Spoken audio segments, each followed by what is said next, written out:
So you just think men get more charm, character lines? Yes. The women, they say you're an old bag. No, not you personally. You know what I mean? It's your problem. 14 years in this damn show. Johnny Carson made millions laugh every night, but not every guest left him smiling.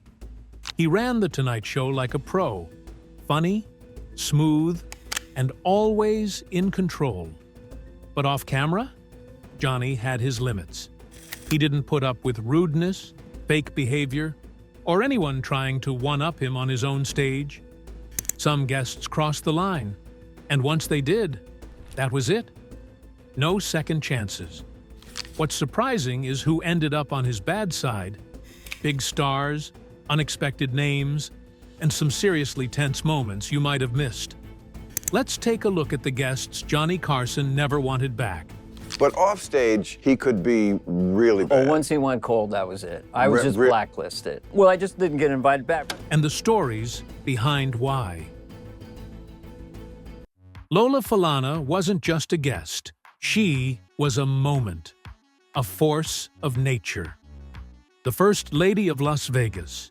She was a triple threat who could sing, dance, act, and command the stage with raw magnetism. When she walked onto The Tonight Show, she brought not just talent, but presence. She was glamour, grit, and confidence in one dazzling package. And on that night, everything seemed golden. She was headlining at the Aladdin Hotel, one of the hottest venues in Vegas. She was making headlines, packing houses, and riding high on her career momentum. Carson introduced her with his signature charm. The audience was buzzing. All the ingredients were there for a flawless late-night segment. But then, things went somewhere Johnny didn't expect. Lola started speaking candidly about the racial discrimination she had experienced in the entertainment industry. She simply told the truth, her truth, with grace and clarity. But Carson wasn't ready for that kind of heat on his set. The Tonight Show was his sanctuary of safe laughs and soft jabs, not a space for real social commentary. You could practically see him squirm. The smile stiffened. The energy shifted. For a host known for his impeccable composure, Carson was clearly uncomfortable. And then came the accidental grenade. Falana mentioned her show was at the Aladdin Hotel. That hotel was no ordinary venue. It was ground zero in Johnny Carson's bitter behind-the-scenes feud with Wayne Newton. The two had clashed over business, real estate, and reputation. And the Aladdin was a sore spot. So when Falana casually brought it up, she walked, unknowingly, into a minefield. The fallout was swift and silent. Falana, who had lit up the stage and handled herself with poise, was never invited back. Did she deserve it? Not at all. She just dared to speak honestly and brought up a name Johnny didn't want to hear. That's all it took.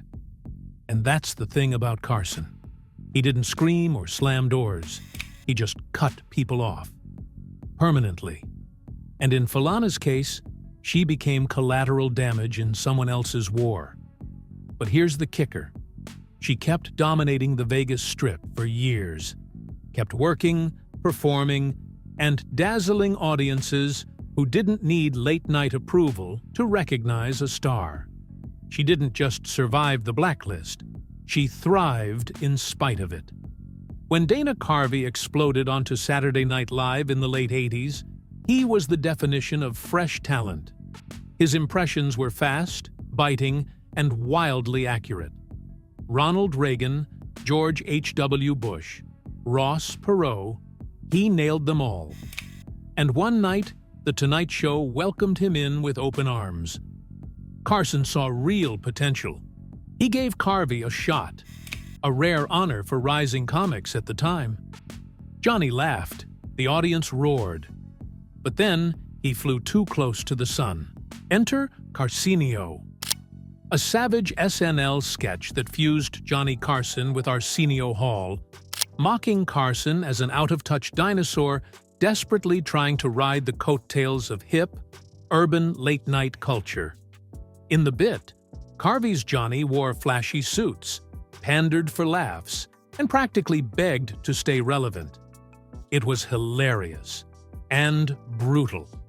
The public loved it. Carson? Not so much. Johnny had survived decades in the spotlight by being smarter, smoother, and shrewder than anyone else in the room. But this sketch cut deep. It wasn't just a joke. It was an aging king being told he was past his prime. And then Carvey made the ultimate mistake. He brought the impression to Carson's face. On his show, live, in studio, on The Tonight Show stage, he launched into a full-on impersonation of Carson right in front of the man himself. It was perfect. Too perfect. Imagine walking into a legend's house and mimicking their every move in front of millions.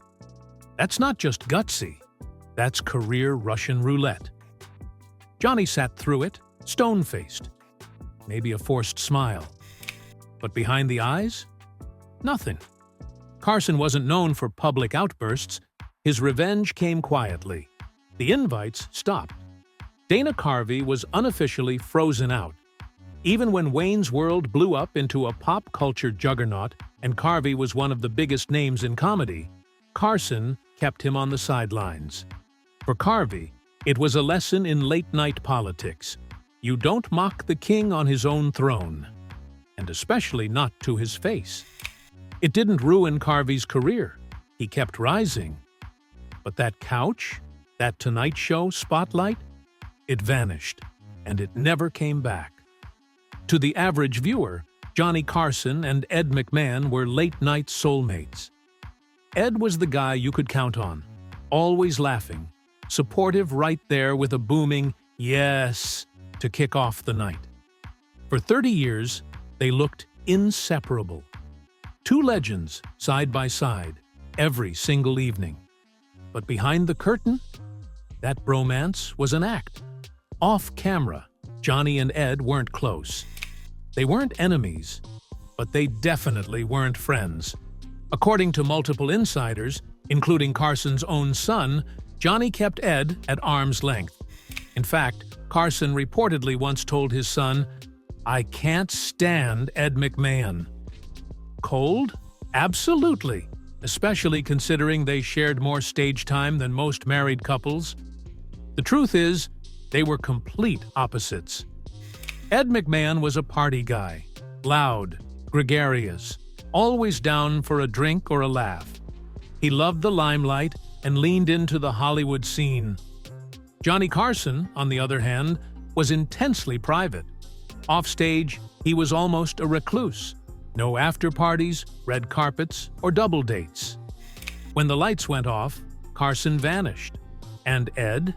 He didn't take it personally, because Johnny never gave him the chance to. Their relationship was strictly professional. They showed up, did the job, crushed the ratings, and went their separate ways. And yet, to millions watching at home, their chemistry was electric. Ed's big, contagious laugh made Johnny's deadpan even funnier. Their timing was flawless. That's the twist. Their illusion of friendship was so convincing, it became one of the greatest performances in television history. And it worked. But the reality? Johnny didn't want a buddy on that couch. He wanted a reliable second, someone who knew their role and didn't ask for more. Ed delivered that for 30 years. Loyal, consistent, predictable. That's exactly what Johnny wanted. And nothing more. Just quiet distance and mutual professionalism. It's not the most dramatic breakup in Carson's career, but it might be the most telling. Because, for all his charm, wit, and warmth on TV, Johnny Carson was a man who kept his circle small. And Ed McMahon was never really in it. The man of 1,000 voices. But one of those voices hit a little too close to home. Johnny Carson's. Rich Little was a master impressionist, arguably the best of his generation. Presidents, celebrities, movie stars, you name it, he could mimic them. And for a while, Johnny Carson was totally in on the joke. During interviews, He would slip into his Carson impression, and Johnny would laugh along. It looked harmless, even flattering. But behind the scenes, Carson was keeping score. See, Johnny wasn't just a TV host. He was a brand, and he protected that brand with quiet ferocity. While Rich was out there doing Carson impressions at nightclubs, on talk shows, at celebrity roasts, Johnny started seeing it less as a tribute and more like identity theft disguised as comedy. To Johnny, being impersonated wasn't funny. It was intrusive. It blurred the line between the carefully crafted Carson persona and someone else's caricature of it. And Carson never liked feeling out of control of his image. Then, in 1982, Rich Little disappeared from The Tonight Show. Rich later claimed in his autobiography that he was banned by Carson himself for doing the Johnny impression one too many times. The show's producers offered a gentler excuse, saying Rich's act had just gotten stale. And then came the delicious twist. Years later, HBO released The Late Shift, a behind-the-scenes drama about the battle to replace Carson after his retirement. It was a sharp, biting look into the cutthroat world of late-night television. And guess who played Johnny Carson? Imagine getting exiled from someone's show and then landing a paid gig playing them on national television. That's poetic justice with a twist of showbiz revenge. To his credit, Rich never publicly trashed Johnny. He just kept working, doing what he did best: voices, characters, impressions. But when the cameras rolled on The Late Shift, and Little slipped into Carson's shoes, complete with the mannerisms, the voice, the icy, cool charisma, there was no mistaking the message. At first, Johnny Carson and Wayne Newton were more than colleagues. They were legit friends. Newton was a regular on The Tonight Show, appearing over 30 times. He wasn't just another entertainer cycling through late night, he was Carson approved. And in the world of 1970s television, that stamp meant everything. Carson helped Newton evolve from a young crooner into Mr. Las Vegas. The chemistry was real, and Johnny genuinely seemed to enjoy Newton's larger-than-life showbiz charm. But in 1980, the friendship hit a wall, and that wall had neon signs and casino chips all over it. Both men were eyeing the same real estate gem, the Aladdin Hotel. Newton saw it as a career-defining Vegas power move. Carson saw it as a smart investment, but Newton beat him to it. And Johnny? He did not take losing well. He didn't confront Newton. He went on the air. What started as playful monologue jabs turned personal, fast. Carson began throwing shade at Newton's looks, calling out his ultra-groomed image, joking about his plastic vibe, his stage presence, even his high-pitched singing voice. But it wasn't just late-night roasting anymore. It was targeted and mean. Then Johnny crossed the line when he started dropping hints about Newton's supposed ties to organized crime. Just enough to let the audience fill in the blanks. It wasn't funny. It was reputation-shattering. Wayne Newton wasn't laughing. He did something rare in showbiz. He confronted Carson face-to-face, storming into his office and delivering a very clear message. Cut the crap, or there will be consequences. Carson backed down, but so did Newton, from The Tonight Show guest list, forever. Just an eerie silence, where a friendship used to be. Newton went back to dominating Vegas. Carson kept owning late night. But the wound never healed. This wasn't some backstabbing betrayal or showbiz scandal. It was just two men with enormous egos and way too much power, colliding over a hotel. If you ever want to see Johnny Carson completely checked out, go watch his interview with British actor Oliver Reed.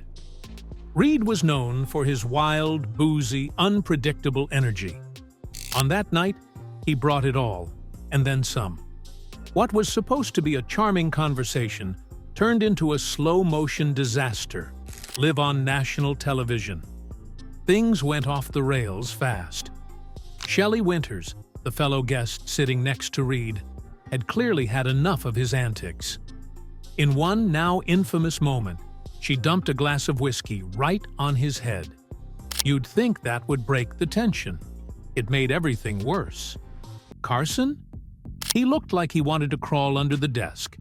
Every time Reed made a point, Carson undercut him, not with playfulness, but with icy disinterest.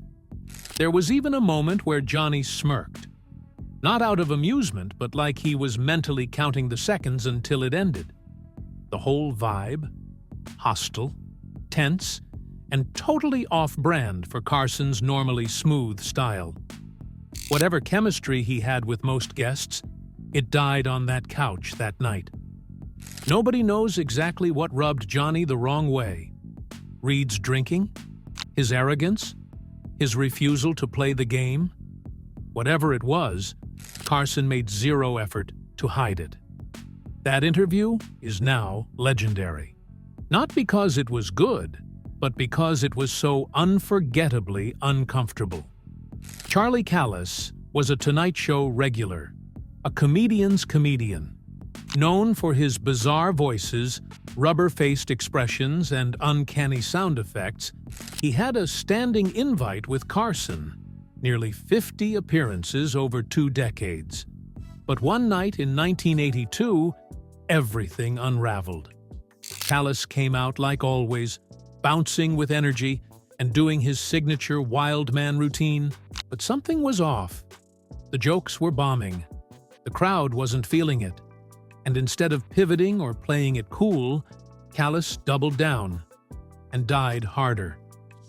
Carson, the master of saving a sinking bit, decided to jokingly signal the crash. He made a slow whistle sound like a bomb falling on live TV.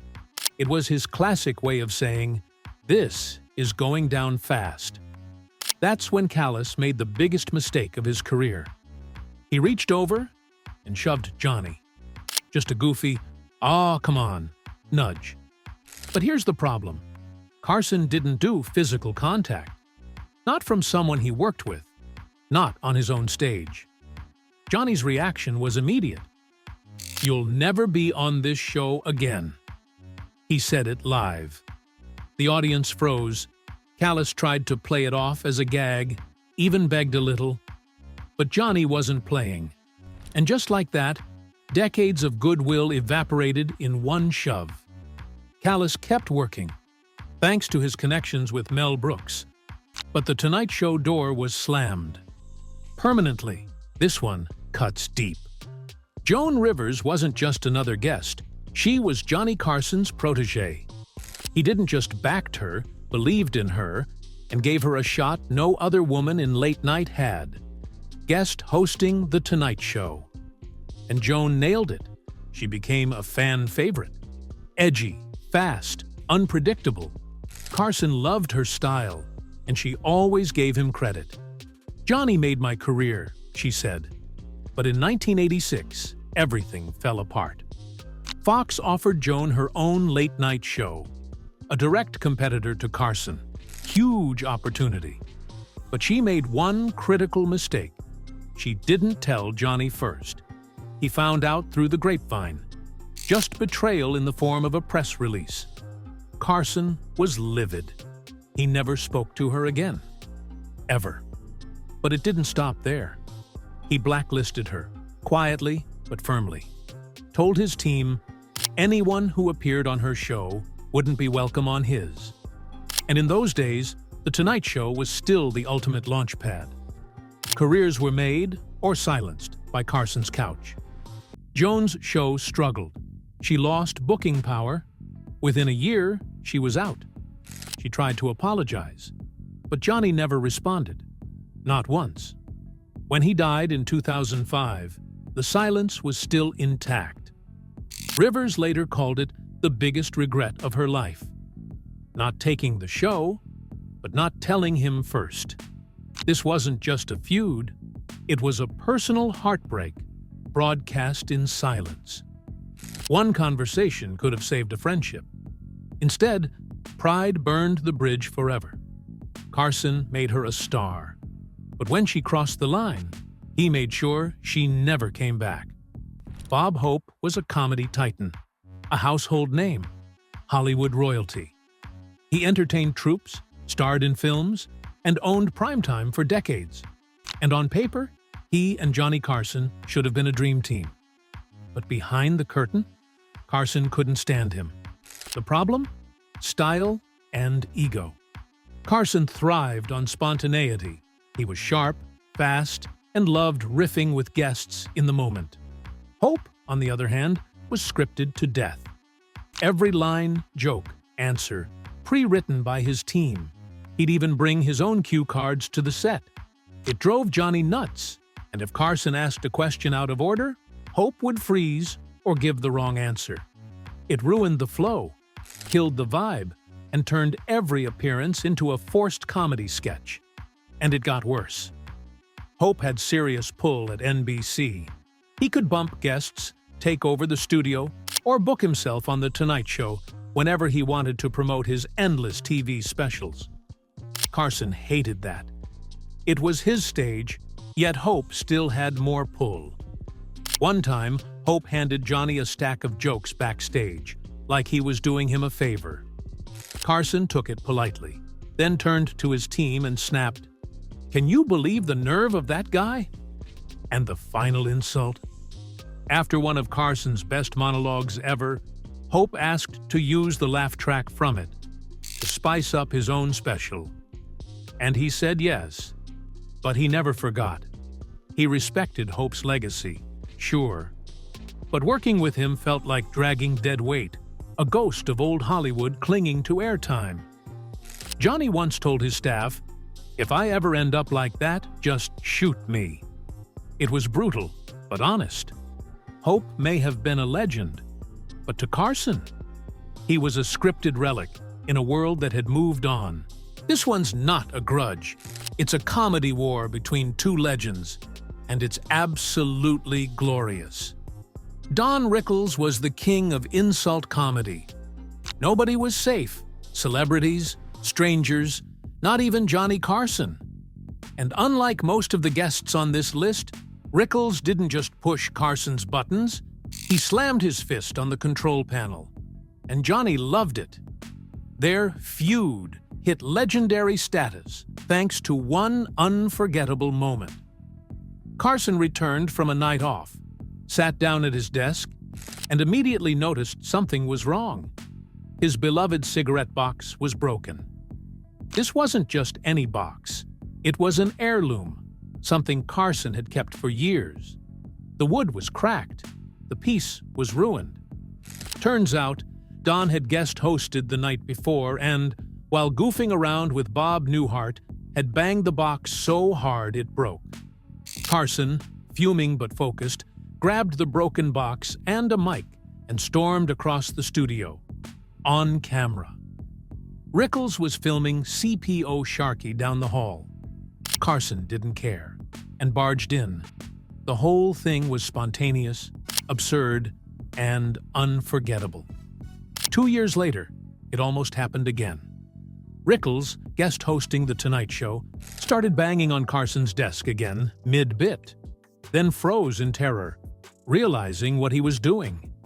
He picked up the box like it was a holy relic and said, dead serious, "When Johnny dies, I'm gonna put him in this." That was their dynamic. Rickles would break something. Carson would pretend to explode. This feud wasn't about hate. It was about timing, chemistry, and total trust. Two comedy masters roasting each other with glee. Unlike the others, Rickles didn't get banned. He got a standing invitation to keep pushing Johnny's limits for laughs. Thanks for watching. Johnny Carson may have ruled late night, but even legends have their limits. Which guest shocked you the most? Drop a comment, hit subscribe, and stay tuned for more untold Hollywood stories.